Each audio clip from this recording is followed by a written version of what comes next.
Hello दोस्तों, स्वागत है आप सबका स्थिर सर यूट्यूब चैनल पर। आज हम आप लोग के बीच एक विधि जिसका नाम है प्रतिस्थापन विधि के बारे में चर्चा करेंगे। आप लोग उसको देखिए, समझिए। अगर समझ में आवे या वीडियो अच्छा लगे तो आप लाइक करिएगा, सब्सक्राइब करिएगा और आगे भी भेजते रहिएगा। तो आज का जो स्टेप्स होगा उस स्टेप का नाम है प्रतिस्थापन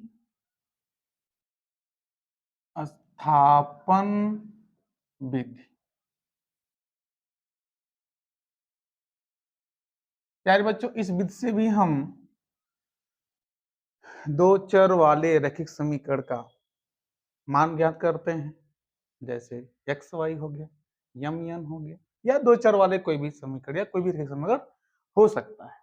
तो एक क्वेश्चन आप लोग के बीच में इस तरह से है, जैसे 2x + 4y = 8, ये समीकरण फर्स्ट है। अगला मान लीजिए 3x है प्लस मनली y है = 6, ये समीकरण नंबर 2 है। ध्यान दीजिएगा इसमें होता क्या है, और इस समीकरण से हम x y का मान निकालेंगे, साथ में जांच भी करेंगे और आप लोगों को एक क्वेश्चंस भी देंगे लगाने के लिए। आप लोग ये क्वेश्चंस को ध्यान से सुनिएगा, ध्यान से समझिएगा, ध्यान से देखिएगा। और जो बच्चे 9th से 10th में जा रहे हैं उनके लिए तो ये बहुत इंपॉर्टेंट, क्योंकि ऐसा क्वेश्चंस बोर्ड पेपर में बहुत पूछता है। तो इसलिए हम चाहेंगे कि आप लोग इसको ध्यान से देखिए, ध्यान से समझिए और आगे भी भेजते रहिए। तो चलिए हम स्टार्ट करते हैं क्वेश्चंस। प्यारे बच्चों, इसका नाम है प्रतिस्थापन, और प्रतिस्थापन का अर्थ होता है कि किसी का मान निकालकर किसी के स्थान पर रखना। इस क्रिया को कहते हैं प्रतिस्थापन। जैसे बाय द वे मान लीजिए मैं समीकरण 1 से स्टार्ट करता हूं सॉल्व करना। समीकरण 1 से क्या होगा? समीकरण 1 से होगा क्या कि हम x का वैल्यू निकालेंगे। अब x का वैल्यू निकालने के लिए हमको करना क्या पड़ेगा? x के पार्ट को रोकना पड़ेगा। जैसा कि यहाँ पे x के साथ 2x है तो हम यहाँ लिख देंगे 2x और just now equal symbol, x वाले पार्ट को लिख करके तुरंत इक्वल सिंबल लगाएंगे, और इक्वल सिंबल के बाद जो भी नंबर होगा, जैसा कि 8 है तो 8 को लिख लीजिएगा। अब बच रहा है 4y को ट्रांसफर करिएगा, और जैसे वो ट्रांसफर होगा यानी कि एक पक्ष से दूसरे पक्ष में जाएगा, अपने सिंबल को चेंज कर देगा। जैसे मान लीजिए यहां -4y हो जाएगा। अब क्या होगा? हम यहाँ x का मान निकालेंगे। अब x का मान कैसे निकालेंगे? x को रोक लेंगे और 2 को उधर भेजेंगे, तो 2 उधर जाएगा तो 8 - 4y/2 हो जाएगा, और जस्ट नो यही बन जाएगा समीकरण 3। अब ये समीकरण 3 क्या होगा? ये समीकरण 3 को हम समीकरण 2 में रख देंगे। ध्यान दीजिएगा, अगर आपने समीकरण 1 से x का मान निकाला है तो इस मान को समीकरण 2 में रखिएगा। बाय द वे यहां समीकरण 2 से अगर हम x का मान निकालेंगे तो उस मान को समीकरण 1 में रखना होगा। तो मैंने यहां समीकरण 1 से x का मान निकाला है, इस मान को हम रखेंगे समीकरण 2 में।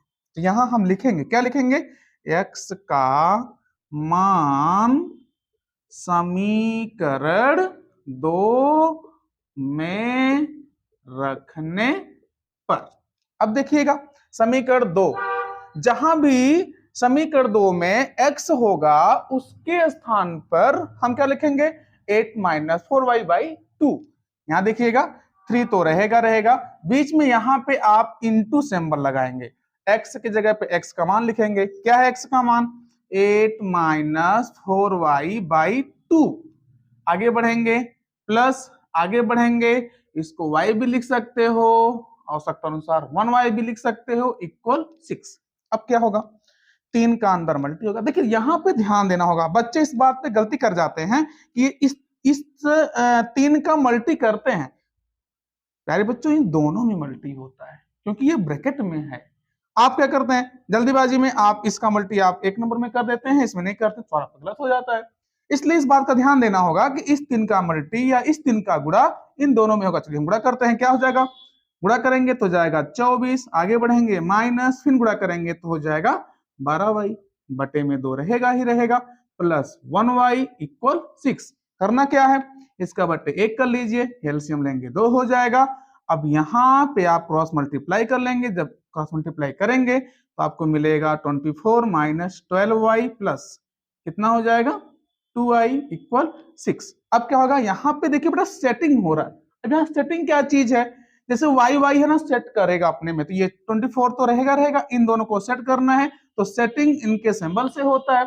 सिंबल क्या है, माइनस प्लस है, माइनस प्लस मीन्स क्या होता है घटना, तो घटेगा, कितना बचेगा, ये बचेगा 10y।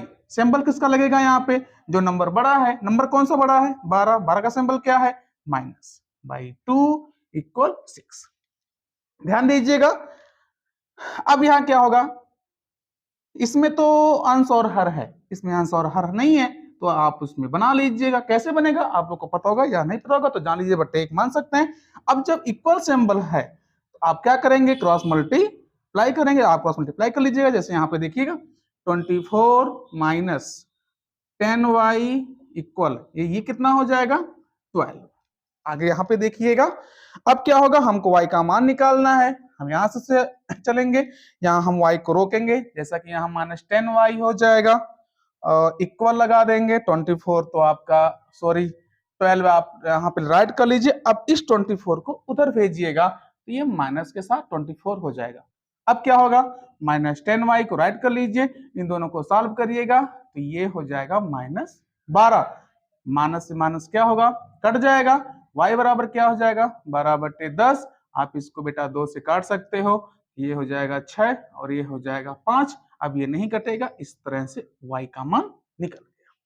अब y का मान निकल गया तो अब आपको किसका मान चाहिए, हमको x का मान चाहिए।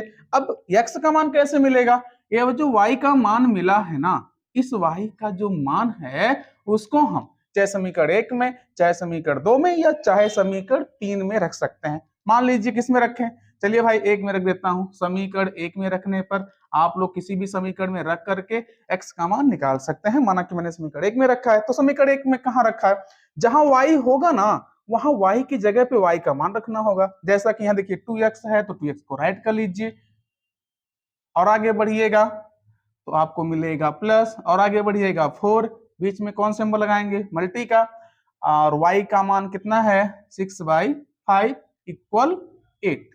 सॉल्व करिएगा, ये 2x ऐसे रहेगा, इसका गुणा होगा कितना हो जाएगा 24 हो जाएगा बटे 5 बराबर। अब क्या होगा, इस उधर भेज दीजिएगा, 2x इक्वल 8 उधर जाएगा तो माइनस हो जाएगा 24/5। 2x बराबर इसका बटे 1 करके एलसीएम ले लीजिएगा, 5 हो जाएगा, क्रॉस मल्टीप्लाई कर लीजिएगा तो हो जाएगा 40 माइनस 24। 2x इक्वल ये आपका माइनस हो जाएगा, यानी कि घट जाएगा।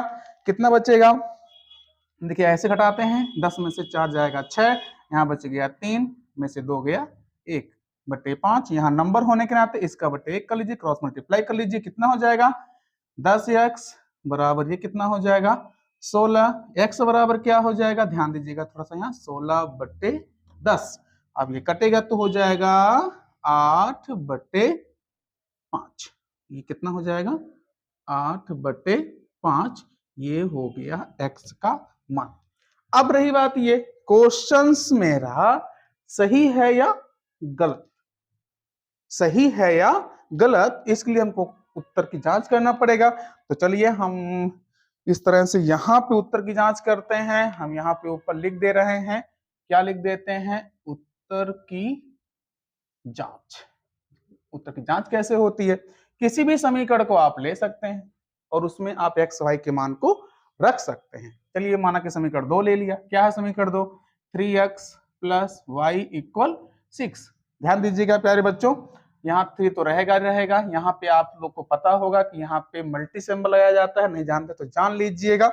x का मान कितना निकला है, x का मान आपको मिला है, यहाँ पे देखिए क्या मिला है 8/5, और आगे बढ़ेंगे तो प्लस y का मान कितना मिला है 6/5 बराबर कितना लाना है आपको 6। ध्यान दीजिएगा, इसका गुणा करेंगे कितना हो जाएगा 24/5 प्लस यहाँ आपका 6/5 तो रहेगा, कितना लाना है आपको 6। देखिएगा थोड़ा यहाँ ध्यान दीजिएगा, यहाँ हम एलसीएम के साथ काम करेंगे, तो एलसीएम इसका हो जाएगा 5। और देखिएगा हर बराबर है, इस कंडीशन में हम अंश को इस चिन्ह के अनुसार सॉल्व करते हैं, प्लस है जोड़ लेते हैं, माइनस है घटा देता हूं। जैसा कि यहाँ पे प्लस है तो क्या करेंगे, जोड़ेंगे, कितना हो जाएगा 30, बराबर आपका कितना लाना है 6।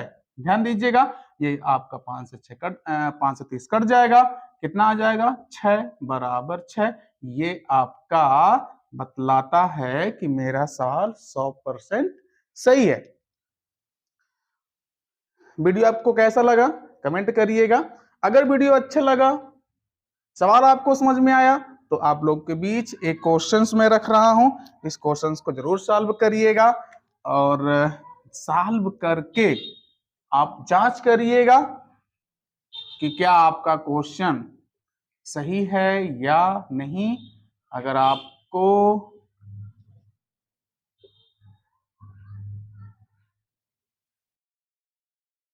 ये वीडियो अच्छी लगी होगी तो दिल से लाइक करिएगा, सब्सक्राइब करिएगा, अपने नए बच्चों को जोड़िएगा नए बच्चों के साथ।